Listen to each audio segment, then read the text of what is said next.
report paints a bleak picture of the impact the disruption by the likes of Shein and Temu has had on jobs and sales.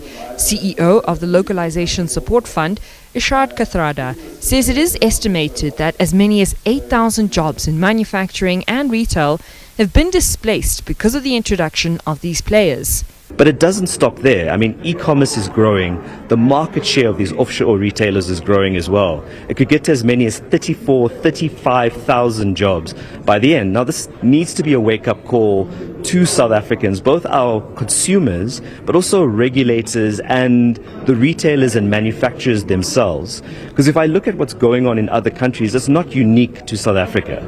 Kathrada lists countries like France, Turkey and India who've moved to regulate fast fashion, from banning its advertising to imposing outright restrictions unless companies commit to local sourcing.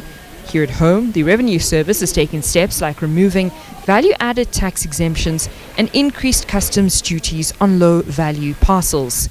At the same time, Proudly South African, that recently launched 2 local e-commerce platforms, says it would like to see measures taken to impose local production conditions on these offshore sites.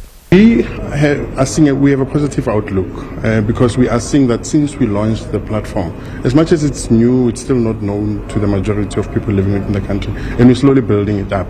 We're seeing that people are keen to go onto the platform, to put products in their carts and to clear them as they get paid. It's a phenomenon that I was not aware of. The people load carts and during the times when people get paid, the carts get cleared.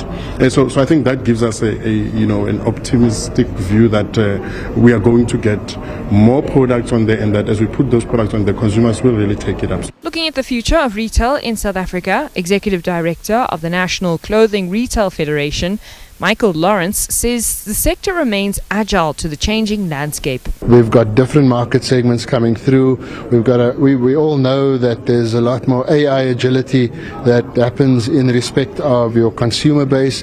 We know that young people want very different forms of retail, a nice kind of blended mix of the shelf and the online, and we're perfectly okay to adapt to that and look at what is necessary on an ongoing basis. The report also offers recommendations to mitigate future risk and support the domestic industry.